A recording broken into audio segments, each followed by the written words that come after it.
The church of Laodicea was spiritually wretched, miserable, poor, blind, and naked, but their condition caused them not to see it. Neither hot or cold, they were lukewarm, somewhere in the middle. They became truly a spiritually lifeless people. Revelation tells us of their condition and the error of their ways, but the thing is, prophetically, this church represents the church of today. But the one who created all, from the beginning, can bring about change from within. He can create a new creature as he dwells with you, and you build a relationship with him. Jesus will never force his way in. You have to make the choice to accept him. Choose Jesus and reject sin. Lukewarm in thought, word, and deed, through the Holy Spirit, revival is our great need. Revelation 3:20 says, "Behold, I stand at the door and knock. If anyone hears my voice and opens the door, I will come into him and dine with him, and he with me."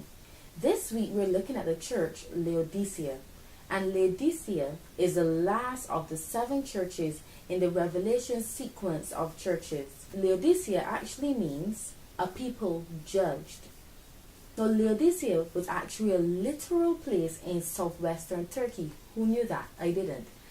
And they were very, very rich, and they were very advanced in education and medical services.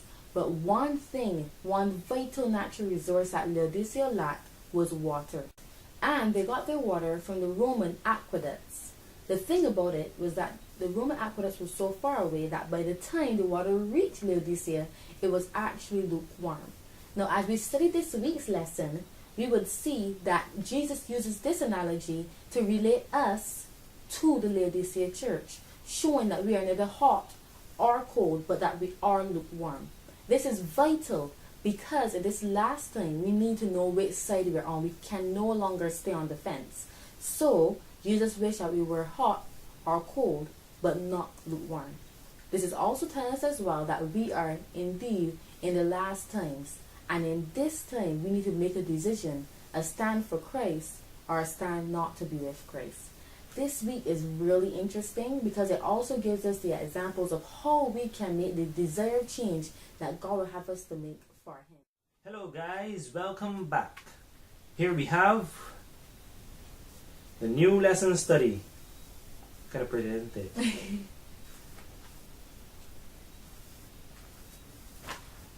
Thanks for joining us again this week as we brought to you the first lesson of the 3rd quarter of this year.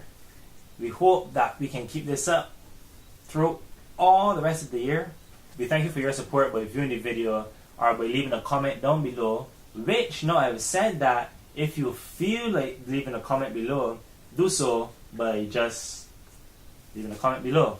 For those of you who want to see the video from last week, which was from the previous quarter, but the last lesson of the previous quarter, which was on Malachi, you can click on the link in right here somewhere. Yes, This quarter we're actually studying Revival and Reformation. It's actually written off of a book called Almost Home, A Call to Revival and Reformation, written by Ted N.C. Wilson. This quarter we'll be looking at important topics such as obedience, confession, reformation, and such like. It promises to be good, and as we always say, you can go to www.ssnet.org if you want to read the full lesson. Once again, remember that we also have more content coming to you soon. As we have mentioned last week, we have not forgotten. So if you want to keep following us, you can subscribe and just look up for the videos. So once again, thank you for tuning in. and until next time.